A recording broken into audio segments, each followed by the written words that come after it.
Well, hello! Once again, you have found a Texas Steampunk Connection, broadcasting to you throughout the multiverse Steamverse from our various bunkers and airships.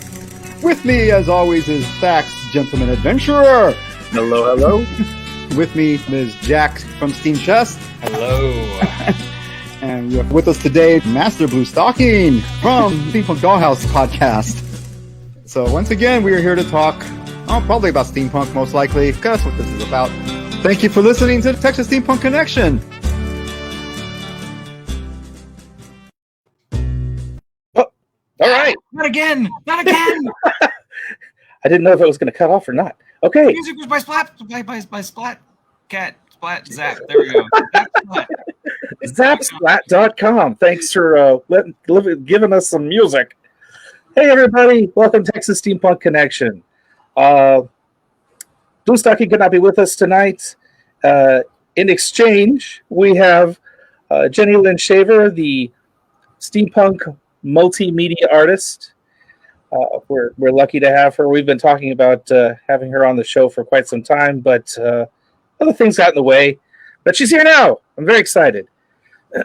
Jack's back with us. Yeah. And what's happened in the last 2 weeks? Well, Talk Like a Pirate Day was yesterday, and I did not get nearly enough in. So I also did not talk like a pirate yesterday. In the past, I've definitely dressed, talked, acted like a pirate at work. People think I'm crazy, but I just didn't have the energy this year. Yeah, we're back to summer weather. It's getting back into the 100 degrees Thursday and Friday this week in Austin. I think we're all in the greater Austin area filming right here, right? Yeah. I'm in the Either lesser that Austin part area. or that part or that part. In the lesser Austin area. Off towards the east. And we have Rita and Lawrence joining us, and Johnny Steverson. I know Rita and Lawrence are up in the Dallas area, so hopefully it won't be quite as hot up there. What else happened this week? The Queen of England died, and the news has forgotten about all other stories but that ever since. Well, you realize that the British broadcast contingency plan, every radio station, every TV station, every news outlet, including, of all things, even the Steam Deck, the gaming console, has a deal where for 10 days after the Queen dies, it's a national mourning. So it's nothing but the Queen. It's what they've done. That was their plan from the very beginning. Well, probably not the very beginning, but their contingency plan nearer to probably the last 40 years. If something happens to a royal, their plan is, especially the Queen or whatever reigning monarch, was to have 10 days of mourning with nothing but that on the television. So they even closed the stock market for 10 days. And I guess I could understand if I was in the UK, but the rest of the world is not. And even some people in the UK are just like, I wasn't a fan. I'm just like, yeah. It's funny. I've heard more people were fans of the Queen than are actually fans of the monarchy. So now that she's gone, they're like, Time to just remove the whole monarchy thing. We have better things to do with our tax-paying money. Like actually have them pay, taxes on money moving from, from parents to children, like actual tax, income should. But I'm not a British person, so that's none of my business. Right. I'm a Tea joke included. dirty rebel. Not yank. Yeah, I feel like there's a lot of other news that was more important. For example, here in the U.S., the rail system almost totally went down thanks to the union. And I'm becoming a big fan of unions and talking about them on this show. Yeah, the Rail Workers Union nearly shut everything down just like a week ago, less than. It's oddly petrol steampunk right there. Yeah. super steampunk, but also economic collapse in a lot of ways. So I'm glad we averted that, and I'm glad it really, flexed the union muscle to get things done and to get union workers, railroad workers, what they needed, which was not just better pay, but also like sick time, which they got none of. The engineers and railroad conductors, and time off in case they needed to take it while they're on call for weeks at a time. They had it pretty rough. Their pay was good. 120,000 people move over I think it was $10 billion worth of merchandise a day, and that was about to come grinding to a halt. It got the president of the United States involved to say, fix it. Yeah, and it would not just shut down the railroads, but it was shut down shipping coming and going because, either it's got to be on the train first or get on the train after. Everything would have been in bad shape while that was going on. So, yeah. Chalk it up to another 2 years worth of near misses. What else? Did I miss anything worth of mention or global importance in the last 2 weeks? You go on. So I mean, something happened extremely exciting happened in my area of the world, which was the merge. So if you're I had to look that up. So yes. Explain that to us old folks that don't understand what money is anymore.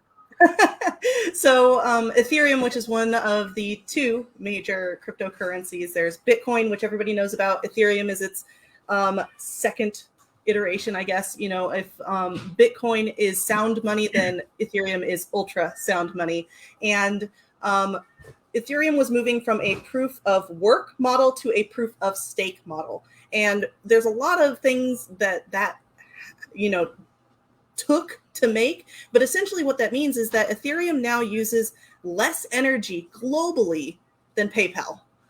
So if you watch YouTube, if you stream Netflix, if you're on Facebook, you are now using more energy than every Ethereum user doing every type of Ethereum transaction on the blockchain. So it was a massive thing. Yeah, it's a much easier algorithm, so it doesn't take nearly the energy of a processor or graphics card to process. And it takes about the same amount of time, so it's still a 1-to-1 ratio. Yep. So.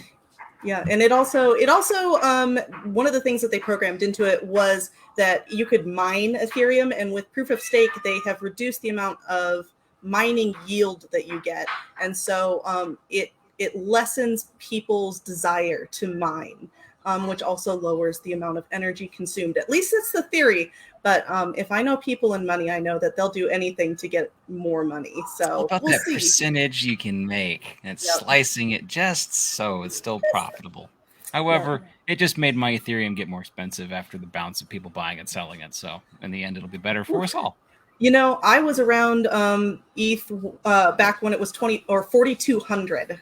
So I have climbed the Mount Everest of ETH, where it's been below 700 all the way to over 4,200. So it's all right. I still kick myself for my friend going, "Hey, you got $50? Let me show you how to buy 50 Bitcoin real quick."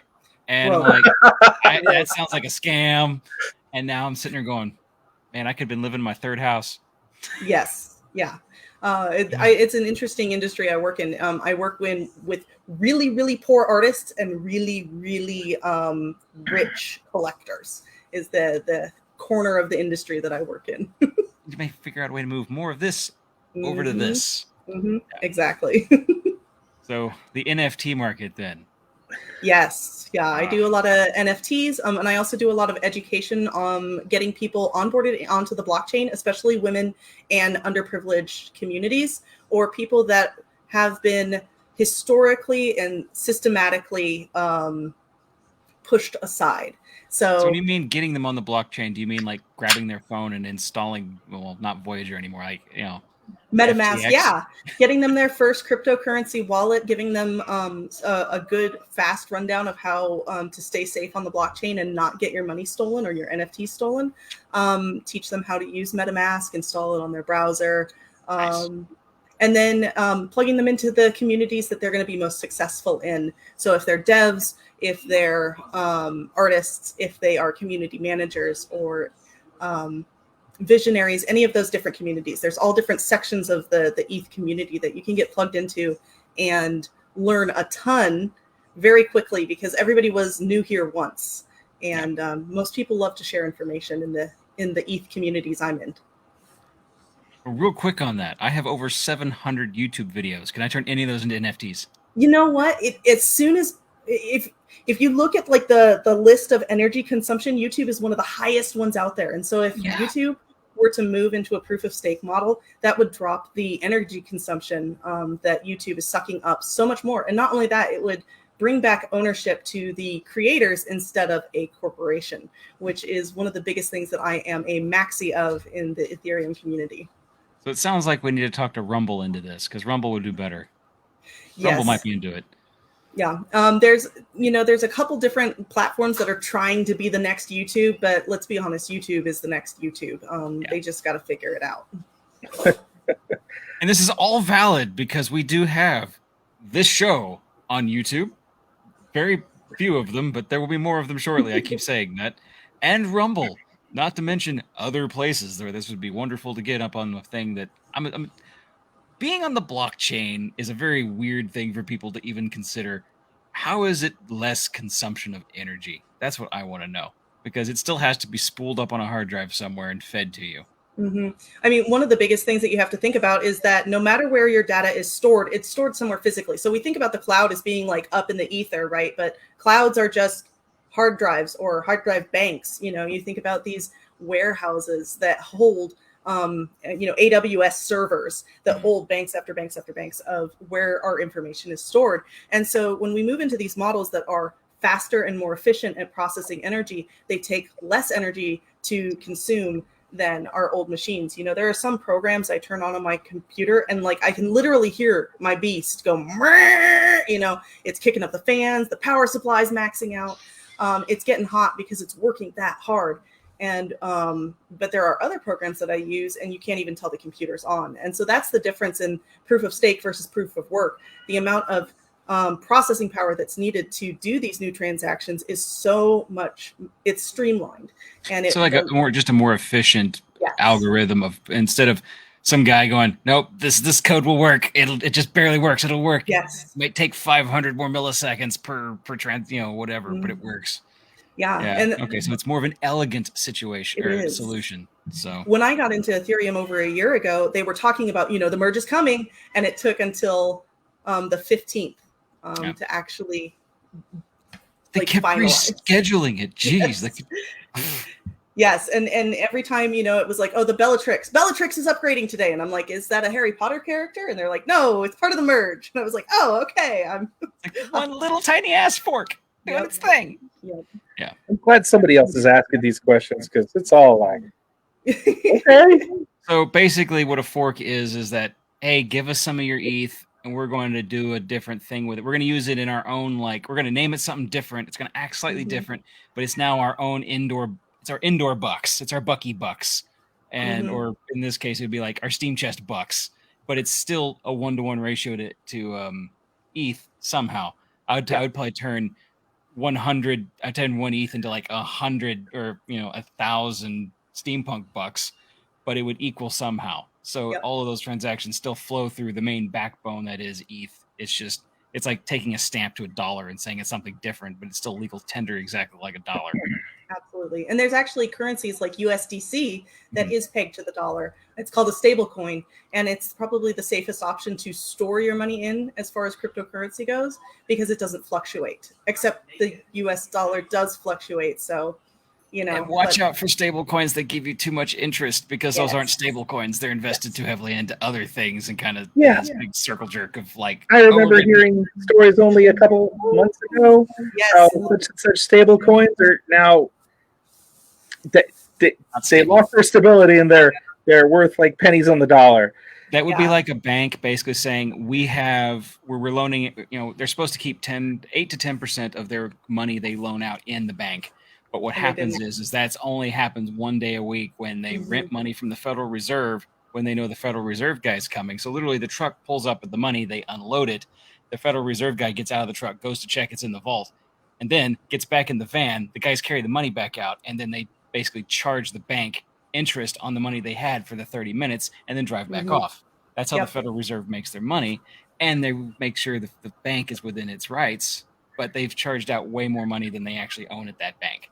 So, and it was a coordinated attack Yeah. on it's Luna and Terra. So they had this coin that they called Luna, and then they turned it. They said, if you buy our Luna, we're going to make this thing called Terra, and or maybe it was vice versa. Anyway, Luna and Terra were linked together, and if you invested in one, you could get the stable coin of the other. And there was a coordinated attack where somebody borrowed like 800 like Bitcoin or something like that. I mean, it was a massive, stupid amount of money. It was a stupid amount of money. We're talking government level of money. Yes. So it was a coordinated attack, and it was specifically to take down that cryptocurrency. But that cryptocurrency wasn't backed. And if you are investing in an unbacked currency, you're gonna get hurt. That's why I just do ETH. Stick with ETH. Enough people are in this ecosystem that it's safe. These other ones that are like, we're an altcoin. I'm like, yeah, you're an altcoin. Don't invest. You're alternative money coin, you mean? Yes. They're all alt to me. I don't know which ones are safe, backed, which are not. I mean, in a regular banking system, I know that all banks are backed by FDIC, and that's safe. And that's what is important about Shortly, because if you listen to Gary Gensler talk, the guy that's head of the what is he head? That's gonna anyway.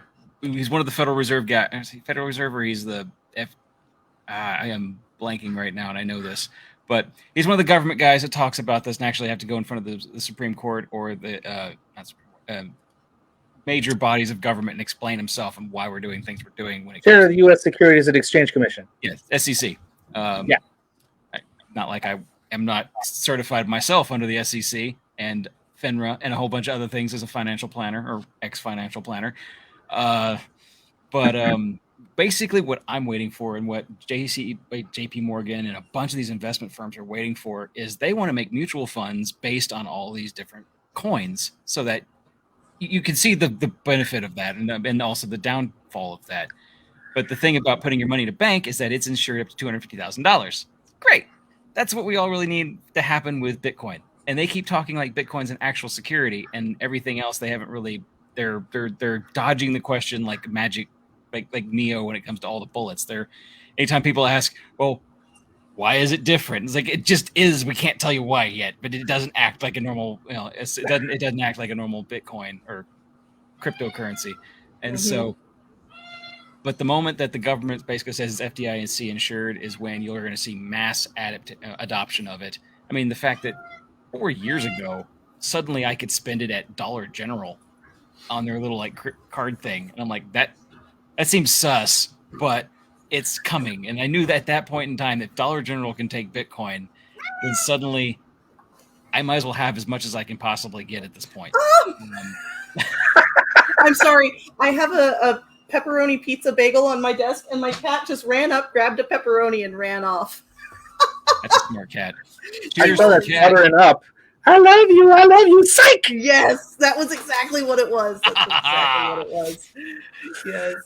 But yeah. Well, with all this talk going completely over my head, I need a drink. It's okay. Nice segue. Tonight I am trying this very interesting can with apple and weird skull pineapple. It's called Puro Piña y Chamoy in a beer. It poured out kind of like a lager beer, and then at the bottom was all this pink stuff. And I don't know what it's going to be like. I saw it at the store, and I had to buy the whole 6-pack because it was the only thing they had an option, but it might be terrible. Let's see. It's terrible. I'll take one. That doesn't look like a good face. Or is it a good face? It's hard to tell. That mustache is moving. It's slightly sour and slightly lager. It's sort of on the edge between lager and sour, and kind of has some texture in there. As I implied, with stuff that fell in the end, but it's okay. It's a gritty beer. The moment you add the moment you start talking about textures with beer, we know we're in new territory. Well, I mean, as it said, it's got pineapple and chamoy, which is a sort of a chili lime powdery stuff. So it is what it is. And that's the ranking of this beer. It is what it is. Kinda, yeah. I don't hate it, but I wouldn't seek it out myself. I don't think it's my favorite. That's great. Like you expanded your horizons on this beer, and now we're done. I'm tasting, so you don't have to. If that's the case. That's what we need to have is a corner where Thax tastes it, so you don't have to. You said you were mixing something there under the camera that I couldn't see. Oh yes, and it's interesting. I like it. So what I'm doing, because we are under the guise it's only a day after piracy, and so I have my Malibu Black here, and it is the bold Caribbean rum with coconut liqueur. It's 70 proof, 35% alcohol. Fantastic stuff, by the way. Great in everything from Sprite, 7-Up. My favorite way was usually in ginger ale back in college. And so what I'm doing is I'm pouring it in here, about half this, in my Monte Carlo shot glass. And then I'm going to add something new. Well, I've had this, and I have yet to actually make a wonderful White Russian out of it, because I can't seem to have all the pieces of the White Russian at once in my house at once. I have Cayman Reef dark roasted Kona liqueur coffee. Ooh! And so I'm pouring that with the rum, and it's really good. I don't have rum, so I'm replacing that with rum.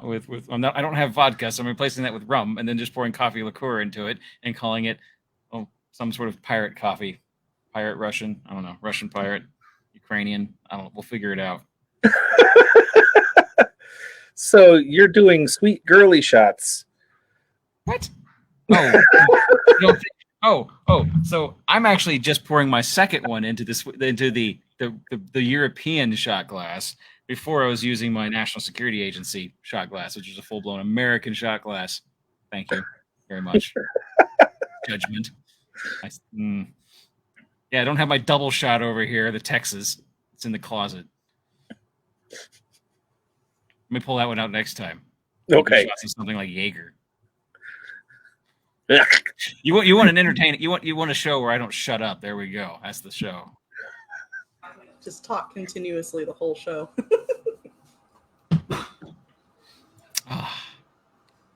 Okay, that's what I'm drinking. Okay, all right. Jen, do you happen to have anything you're drinking tonight? I do. Well, I have something boring. It's a Shiner Bock. The good standby. The only. It's pretty much the only beer I drink. I gave up like investigating beers, and I was like, I'll just drink Shiner. Well, gave up investigating beers. That's a sad story. I know.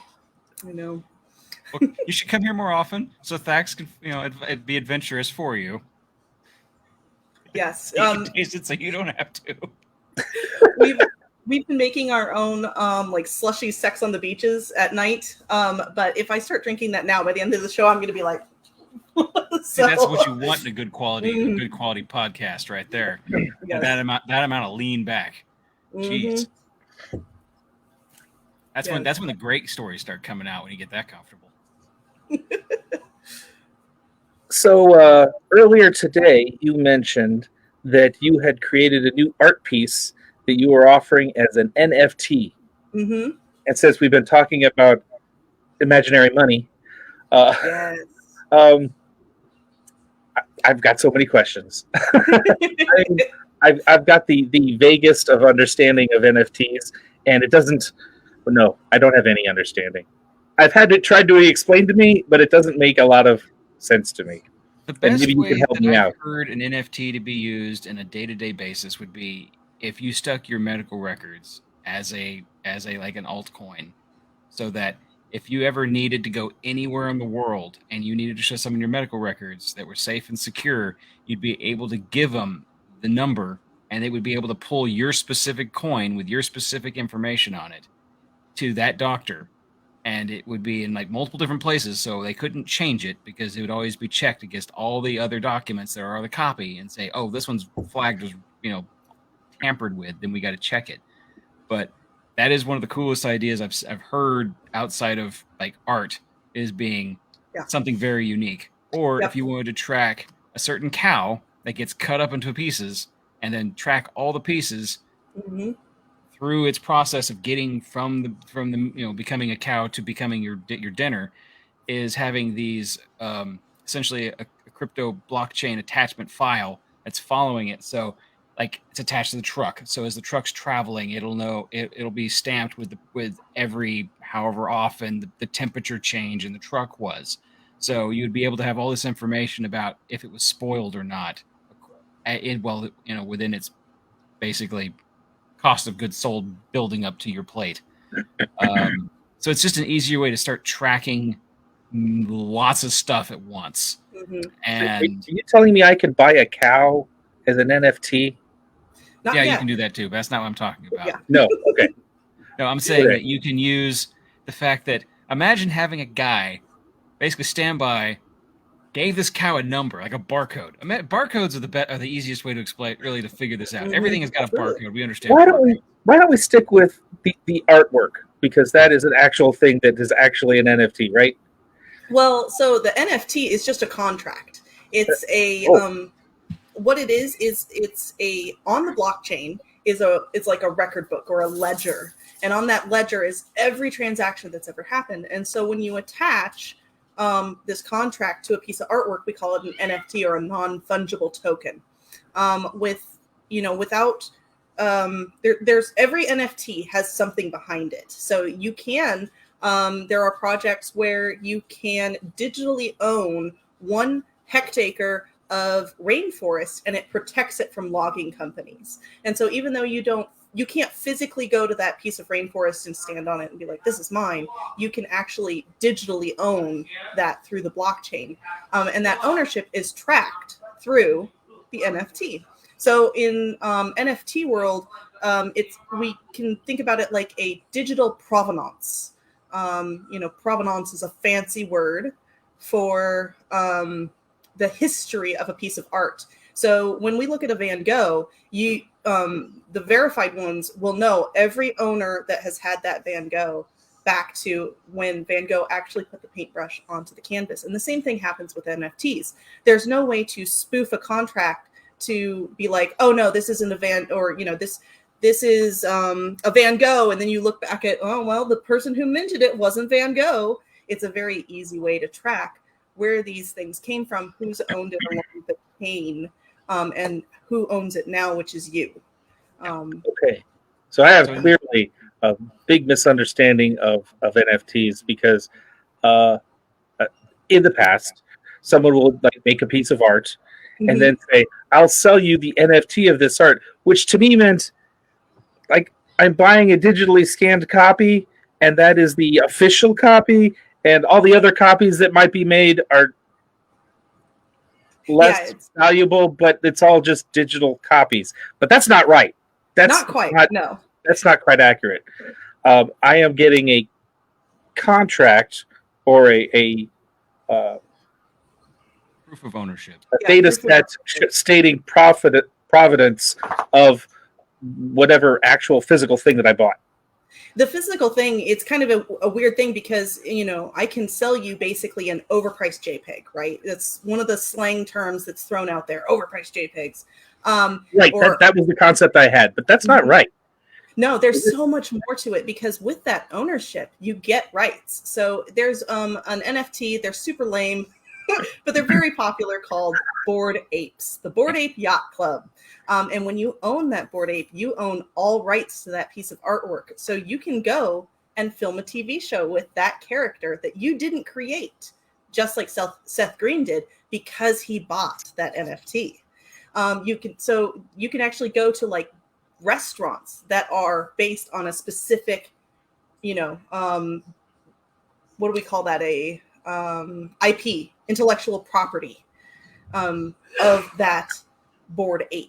And because Bored Apes are, I would say there's at the top, we have something called a CryptoPunk, which was one of the first NFTs ever generated, called a generative art. And then you have the Bored Apes are right underneath of them. And these sell for literally 100 ETH. They were getting up over 200 ETH at one point. And right now ETH is at $1,500. So they go tens for of thousands of dollars, yes, if not hundreds. Mm-hmm. Yeah. Let's see, 400 times 1,500. It's $600,000. Yes. For something that you could right click and save, but that right click and save doesn't come with the ownership rights. Just right, like you wouldn't be able to do things with it. I mean, you wouldn't download a car, would you? yeah, you wouldn't download a car, would you? Yeah, it's Absolutely really funny. would. And I'll 3D print the bastard. Now, one of the companies that I started in this space is called Ultrasound Merch. And what we do is we help creators get physical merchandise to their communities. We started with t-shirts, and we're going very, very slow. So we are still only doing t-shirts. But eventually we have dreams of doing other things so that if you bought a NFT, you could then go and claim a physical representation or benefit from owning that NFT. So it's pretty cool. So as an example, there was NFT NYC in New York in July, and I went. And because I owned something called a World of Women, I got to go to a Madonna concert that was gated to only World of Women people. And so I got to see, I was literally close enough that when Madonna was singing and turned towards me and looked at me, her spit hit me in the face. It was very close to Madonna. You should turn that into an NFT. I should have cleaned off my face. Oh God, look, now I have a Sex on the Beach has arrived. No, it's a peach. Oh, it's a peach on the beach. A beach on the beach? It's a something. It's just peach. They give it back. Sandy fruit. But yeah, so these NFTs do give you cool things that you can have access to, but it depends on the NFT.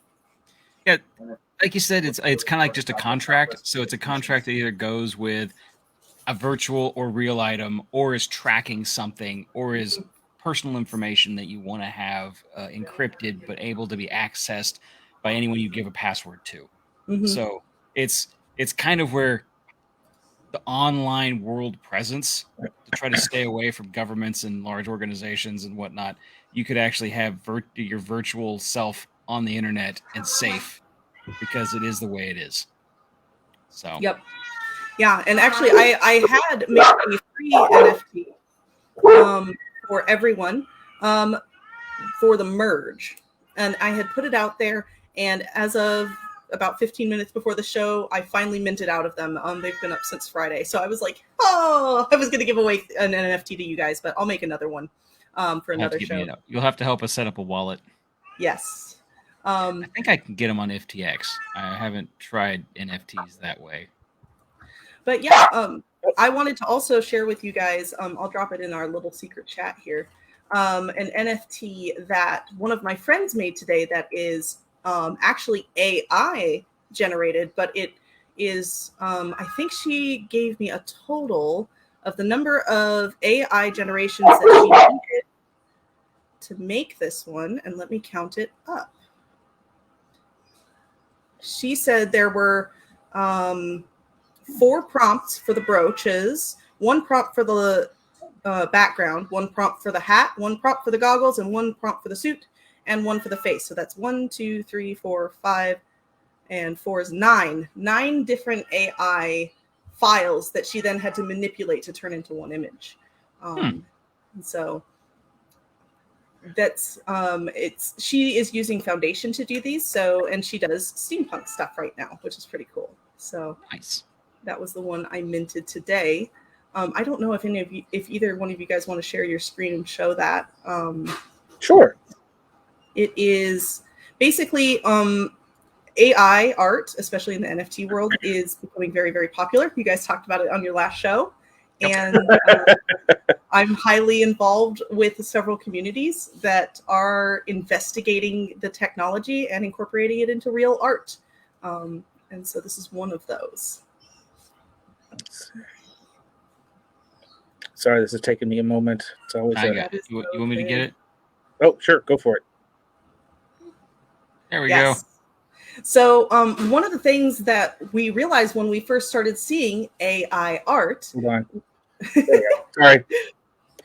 is that it would always produce white or Caucasian faces. And so one of the things that if you're highly involved in the AI communities would do is if you got 4 results, because it usually gives you 4 different results per prompt, and they were all white males, all white females, would be to report it and say lack of diversity.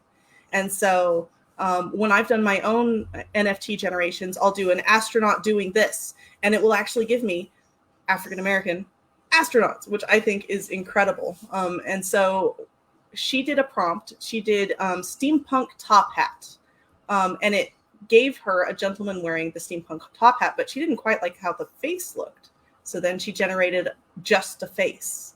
And then she was like, okay, this is going somewhere. And then she generated the outfit, but the outfit didn't have enough decorations on it. So then she started generating separate pieces for each one of the decorations on the suit. And then she needed to do goggles. So she said, I think she had to do like 4 different generations just to finally get the goggles to a place where they actually looked pretty cool.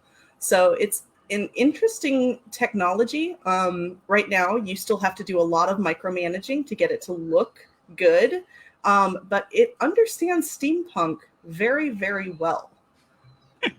Gee, I wonder why. It's almost like they're very specific in the way things work and look. Yes. Yeah. And in fact, before the show, I decided to make one for myself. And this is one of the ones that I did. This is by an AI program called DALL-E. So this is straight from DALL-E. It did take me, let me count how many edits I had to do to this. 1, 2, 3, 4, 5, 6, 7, 8, 9, 10, 11 times I had to run it through AI to get this image where I asked it to tweak certain aspects of the picture, but it finally came to this. What's really, really cool is when you look at early AI, and I'm talking early AI like a month ago. Yeah. Completely different. Yes. Hands. They would have like 8 fingers on the hands, or they'd be all morphed, and yeah, it was crazy. And the hands in this one are so much better. So it's learning so fast. It's almost terrifying how fast it's learning. I actually have a friend who showed me like when it was like, pick one of the 9 pictures, and then it starts generating that a little better, and you just keep going down the bunny rabbit hole of that. Now too, you can ask it full-blown sentences or paragraphs of information, and it now kicks out what you want. We're very close, and I was very terrified by Elder God space captains and spaceships, and how close we got to something that looked like it should be book covers. Absolutely. And I'm like, there we go. We're done. We don't need artists anymore. That's soon. It'll be accountants and lawyers are gone too, and there will be no jobs, and we're just going to have to start living be forced to live a utopian life. I do think we should mention, if we were listening to our last show 2 weeks ago, talking to the audience here, and Jack was showing steampunk furniture and beds. Oh yeah, and was certain that those were real, actual pieces of furniture, and they were not. I had to go back and look again. The AI fooled us all, and I'd mentioned that online, but this is the first chance I've had to be able to say it on the show. The AI got us good. Yes, let me click on one of these that's like absolutely terrible, and I'll send it to you guys so you can see the AI. I mean, you really got to play with it to get it to do some good prompts. That one that mutilated her face. This one. And you can get this. I know we have ours attached to a Discord, and I think you can pay for like $25 a month or something like that for some of these AIs, and you have Mhm. unlimited ability to go through and do it. If not, you can play around, I think, with like 25 free ones every so often. But they're like different tiers of just playing with it. And I'll admit that for like I have a little RP group, and we use it just to generate like NPC characters, and it does an insanely good job. Just want to say like Yes. in space merchantmen, and suddenly you get like 8, you get 9 choices, and you start refining it, and all of a sudden you have this Mhm. entirely deep character with like, yeah, I mean, it's not perfect. It looks like it still looks like a 10-year-old try to draw a face sometimes, but not Yeah. a good 10-year-old. Like, let's say, someone who doesn't know how to draw very well sometimes. But the other things, it gets immaculately right, and it's creepy how close it gets, or and how many like images within an image it gets. There's like other Mhm. faces and things that are hiding in the picture. It gets creepy if you really want to go creepy. Yes. Like Yes. diving with the Cthulhu thing is fun. So the one I just sent you, it was almost the same prompt that I had done for the previous one, slightly different. And when you look at her hands and her face and even her body, there's just something not right about this character. Not right like it's an alien, like not right like she's made of mashed potatoes. It's very Whoa. strange. Yes. her So her face is sort of not symmetrical. One eye is larger and sort of mushed. Her nose is a lump. I want to say that whatever this necklace is like embedded in her skin, because you can kind of see this line right around here. Mhm. And then there's the scarring right here. But I mean, it generates some really cool stuff. And just as a guy who wants to like literally goes and asks this thing, give me spaceships, it throws a lot of things together and ideas that I can go and refine myself as much as I wanted to.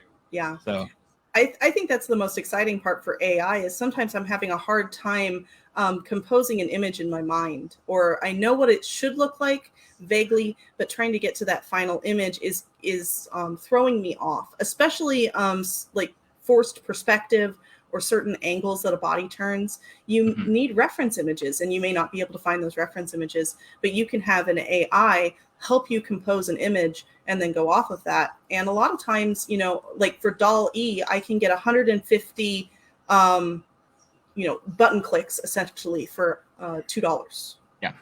So, and every AI program is a little bit different. There's Mid Journey. This is DALL-E, DALLE. There's also one for your mobile phone by Wombo called Dream. And that one is probably the least like refined, but it's also completely free. And at this point in time, we're just feeding their algorithm. Yes. And there's all these different types of things. What's exciting for me is someone like my husband who can't draw. He tries, he really does, bless his heart.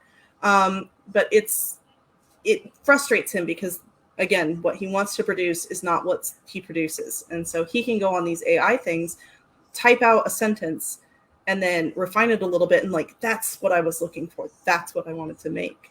And so it does enable artists that maybe even have a physical disability but can type to be able to produce artwork online instead of being restricted by their physical disabilities. So you're saying to me that we have literal muses now? Yes. Literal technological muses. Mm-hmm. Now, these were programmed by artists, and what they do is they scour the internet for all images that have that SEO, search engine optimization knowledge behind it, and then that's what they use to compile it. And they say, okay, faces generally have this dark spot for an eye, dark spot for an eye, this shape for a mouth, this shape for or nose, and then a mouth. And so that's how they get these really strange looking faces, because they're taking faces and trying to put them together, and it didn't work. And the same thing with hands, because it's hard to tell an AI, every hand has 5 fingers and this is how it should look from every angle. And so that's why you get hands that, look like they have 8 fingers. Because what the technology they're using is overlaying. Like they're taking a whole bunch of images and trying to emulate other images. Mm-hmm. So if the images they're taking have 2 heads, then suddenly it's going to get really crazy really fast. because it's trying to find like it's an interesting idea. It's like having data draw something. Yes. You know, it's not a human being having these preconceived notions. So it's like it has a nose. All right, well that's a nose. Okay, Absolutely. was that really a nose? Well, and what's really funny is it will, it looks for the most common denominator. So when I first tried to do these tonight, I asked it for a golden mechanical heart in her chest. And what it gave me is her with a red love heart on her chest. And I was like, that's not what I asked. But it was the most common image when it looked up those search engine terms and looked at all those sampled all of those things and compiled them. And I was like, that's not what I want at all. But those images actually turned out pretty well too. Hands, still scary. So it's almost like it's based off of, like, depending on how far back in the images it's looking, you could, I guess, if you were an artist, ratio it back to only so far, like let's say just the last year, and you'd be able to get kind of a pop culture reference design of like an era, like a year of what was popular based on itself kind of blended together. Mm-hmm. Absolutely. And adding a celebrity's face or a commonly known person's face to your prompt. So Jennifer Lawrence wearing a corset with a red steampunk heart might actually give you a better face outcome than just saying a woman, because it's looking at every woman or every image tagged as woman online. Now this is a beautiful image. It looks like an artist actually made this one. And when you go pretty big on it, there are very little things that are wrong. Like she almost looks like she has a double pupil if you like really, really, really zoom in there, which is kind of odd. But otherwise, it's a beautiful image that would need very little finessing, except it wasn't what I asked it for. So that is interesting how... Oh yeah. So another caveat: there are limits to what you can ask the computers to do. Absolutely. I do hang out with a bunch of degenerates, and so they asked it a bunch of questions and got us basically banned from it for a while. It will not do nude. It will not do anything explicit. Certain words are outright banned, and if you ask it too many times trying to get around it, it will say no, you're banned for so many minutes. Mm-hmm. And so that's good. I'm actually kind of happy the fact that exists. And, yes. There are some ways around it. Like you said, usually if it does do a nude, it will do it like a Barbie doll. It will, or cat. You are not allowed to have any more pepperoni. Man. It'll just flatten out all those details. So yeah, you're looking at a Ken doll or a Barbie doll, which one of my friends posted one. And it was like, it looked like this ethereal creature, male standing completely nude. And then you're like, it's missing something. Yes. Oh my. Oh my. So it's an interesting new piece of technology that has literally, like, it's existed.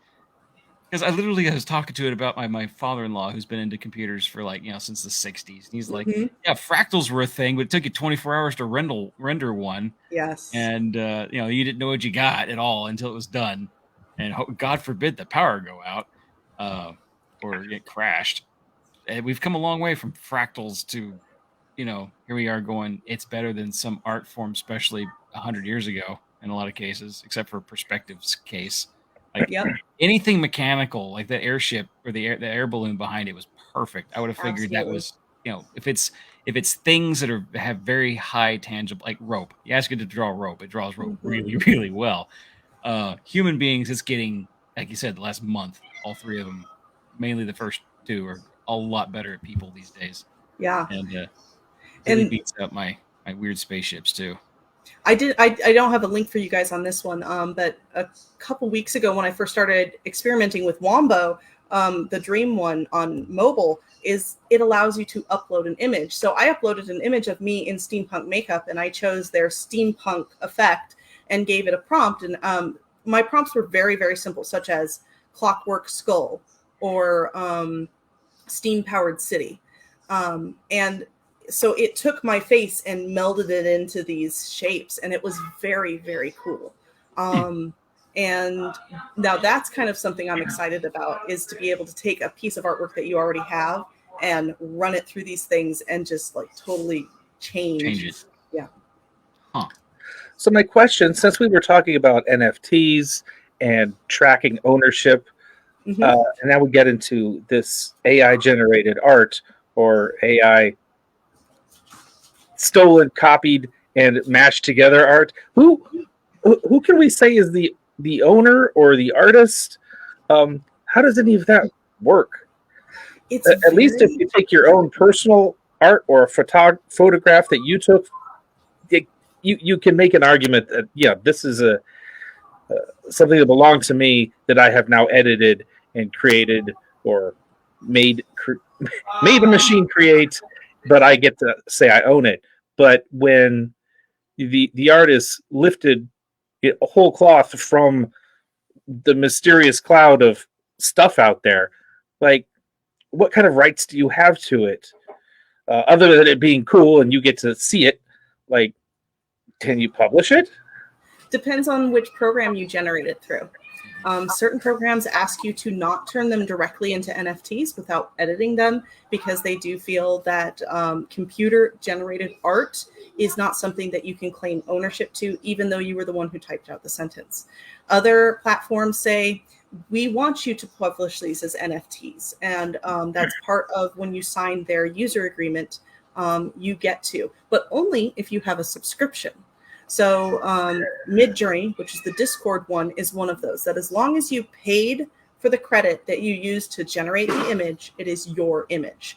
DALL-E is one of those that I believe is, at least when it first launched, they were like, don't turn these into NFTs. It's hard to like prove though that this program did it, because it doesn't generate it immediately onto the blockchain. Yeah. So there is a site called OpenSea. Arguing with a toddler. So OpenSea is one of the platforms that you can publish art to and then sell it as an NFT. And I have a OpenSea. I'm going to pull up one of my crypto tattoo series. Let me see. This one, I still have some of these. So if anybody wanted to buy one of these, I still have 10. So no, I don't want to transfer it. I want to share. So you can look at this one. And what's cool about this one is we talked about earlier how ownership is not just the digital piece. But with this one, if you were to buy this, you actually get a free t-shirt after purchase. So it comes with unlockable content. So after you purchase the item, it gives you a box that you can reveal, and it gives you information on how to reveal your shirt. So this is one of the pieces that I did completely myself, no AI, because I'm a traditional artist turned digital artist. And it is a bunch of crypto memes.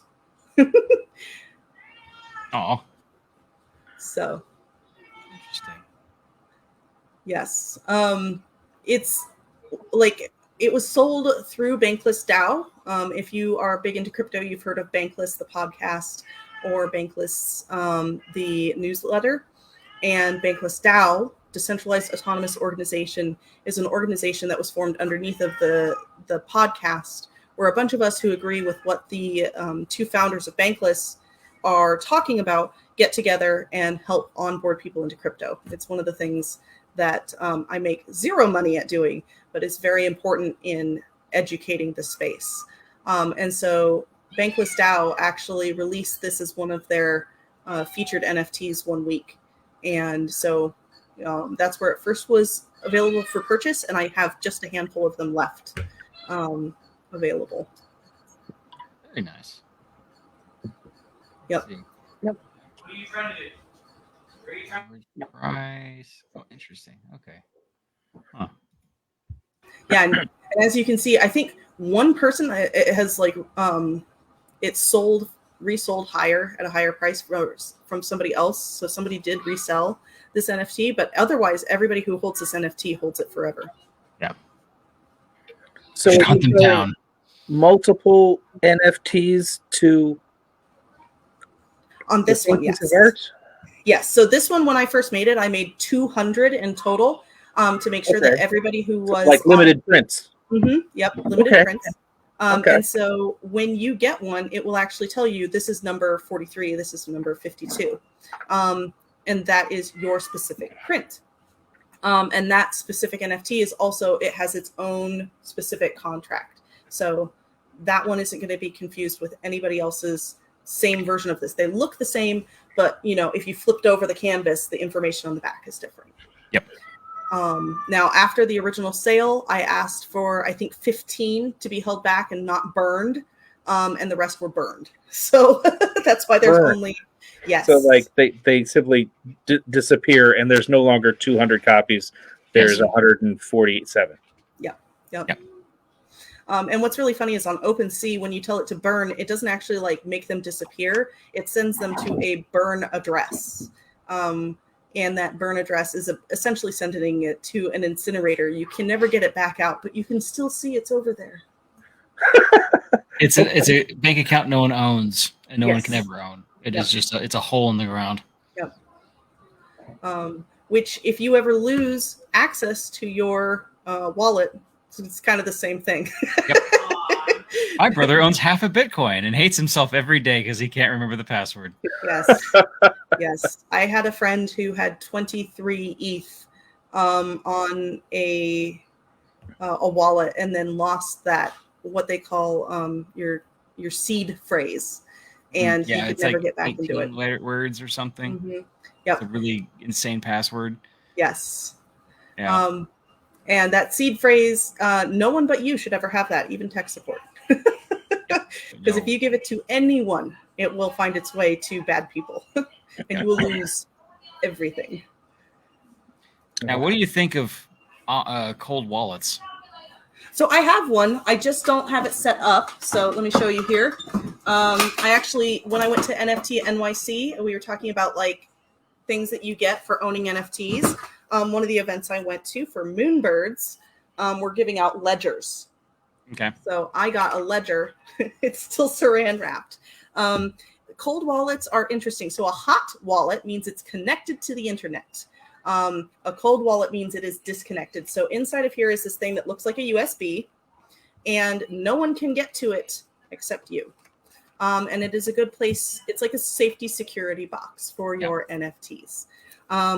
It is a great way to keep your stuff safe. So if you do own a Bored Ape or a CryptoPunk or many of the other what they call blue chip NFTs, you can keep it safe off the blockchain and less likely to be stolen. Every time you go to a Web3 website, it may prompt you to sign a MetaMask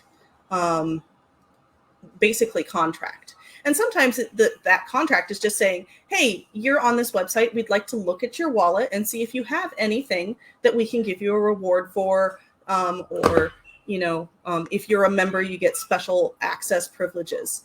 MetaMask can be either taken advantage of. People go to the wrong website. So you go to Moonbird instead of Moonbirds with an S, and then you end up clicking on that contract and saying, yes, I give it the rights to do that. And it's actually going to drain your entire wallet. So when you have stuff on a ledger, it keeps that from happening, supposedly. It's the Wild West of new money. It is. And the way that gold bullion used to work for kings and how paper money works for governments and businesses and corporations, this is supposed to be the same freedom that has allowed the individual to not have his money or tender governed by anything larger than themselves. That's the plan. Yeah. In the United States, it's a little bit of a hard conversation to have with people because they don't quite understand why we would want the government away from our money. However, right now what's happening in Iran, one of the communities I'm in has at least 15 Iranians in the community that are active contributors. And those people are good people. They're not the ones that we're supposed to be scared of. But according to the government, we're not allowed to interact with them. Through the blockchain, you're able to do things like an Iranian woman is allowed to have her own bank account through a crypto wallet in countries that don't allow that to happen. And that's one of the reasons that I was super passionate about crypto when I first got involved. And then it just snowballs after that, as it often does if you get involved with crypto. But yeah, hopefully in the next day or two, I'll be doing a fundraiser for the people that are being oppressed in Iran. And you'll be getting an NFT if you donate to the organization that the community I'm talking about is going to be making. And we've done it with the war in Ukraine. Lots of places, including Time Magazine, which is just called Time, did as well. They auctioned off tons of art to support the Ukrainian refugees. So also, the cool thing about the Iranian refugees is with the fact that when you're trying to leave the country, you're technically not allowed to carry legal tender with you. Also, when your bank is closed, you can't move your money. However, if your bank's online, you could transfer all your stuff to a digital wallet. Go across the border and then download it again into another bank. So and I don't have it on me right now. I don't think. Oh, yes, I do. But there is, if you want to use a slightly centralized version of a crypto bank, you can do Coinbase. And with Coinbase, you can actually get one of these, which is a Coinbase card. So if I needed to, for whatever reason, access my money immediately, I'm on the run from something. Say if you're a woman in an abusive relationship and you needed to get away from your ex, you have your money right here. And because as long as your ex doesn't have that seed phrase, your money is safe. Or if you're just in an abusive relationship with an invading government and you need to get out of the country. Exactly. That is also one of the coolest things I've ever seen, was a guy uploading his entire life savings from his Ukrainian bank into a wallet. And then basically has nothing on him but his cell phone, walks across a border, goes to the nearest bank, opens up an account, and links it to his digital wallet, downloads all his Ukrainian money into I think it was the German, well, I guess in that case it was the EU money. So, but it's an interesting way of, it gives freedom to individuals outside of governments. And another one of those things talking about like why you want to split your money away from your ability to control your money away from your government. Our government, the moment you mentioned that we don't have a gold standard anymore. Like which president was it that got rid of that? It's been a while. And then you find out how far back it was. And then most people that are older than us who think their money is gold standard realize that it's not anymore, and it hasn't been since I was born. And they are exceedingly surprised. As basically you're running off of you're running off of a government-backed cryptocurrency technically. It's an altcoin. It's unbacked. It's an unbacked altcoin. One government that has all the control over it, and they're allowed to basically flood the market with more of it to make yours less. Whoa, wait a minute. What's really cool about crypto is that the more people that are involved in it, the more decentralized it is, and the harder it is to shipwreck. You do get the mob mentality. Recently, when we went from the 4,200 ETH per ETH it got down to like 700 at one point. It was because of mass panic of people. But the more people that are educated in the system, that hold Ethereum, that know like these are my rights and this is mine to own, the less likely we are going to be overrun by one entity owning all of the crypto and controlling the space. That and the fact that everyone's like, oh, but it goes like this. I'm like, yeah, but the more people who buy and don't sell, the waves get higher and they don't dip as far every time. It's you get large companies that are buying it and holding it as just capital or in long-term investments. You get investment companies that move in and start buying it up the same way that like small cap companies or small cap markets buy up. Basically, you have to own so many stocks of every small cap company. No, get away from my pizza. Like below the Fortune 500, it's out next 2,000 companies. You have to own so much stock of each company. So at that point in time, it doesn't matter as long as you're within that space. There's going to be companies that are having to own a piece of it, and so it just moves the base so much further up. And so when waves happen, it's my money went from $85 grand to $86 grand or $82 grand. I don't really care that much. It's such a small movement. Yep. Yeah. So yeah, it definitely hurt when we started to take the tumble back in the 4,200 days. I was like, no. I should have sold. No. Yes. Okay. But then you don't want to be a panic seller either. Yeah, no. So we are over an hour at this point. So I'm gonna need to shout out to our patrons and thank everybody and do the things. Okay. Yes. So. All right. All right. Thank you, dog. FairTreasures.com. We are brought to you in part by FairTreasures.com, a selection of Texas-made female-presenting costumes and accessories for Renaissance fairs and steampunk wear. Also, one-of-a-kind jewelry and alchemy jewelry imported from England. You can shop Fair Treasures at www.fairwiththetreasures.com or on Etsy. Also want to wish Kitty Vincent a happy birthday, which was yesterday. And also, Jenny, you had a birthday this week as well. And we want to thank you and Ryan for supporting us as we are trying to keep the lights on here. And, of course, Rita and Lawrence Allen. We are on Facebook at Texas Steampunk Connection, if you're not watching us live streaming right now. Or you can email us at texassteampunkconnection@gmail.com. Where our podcast can be found at texassteampunkconnection.podbean.com.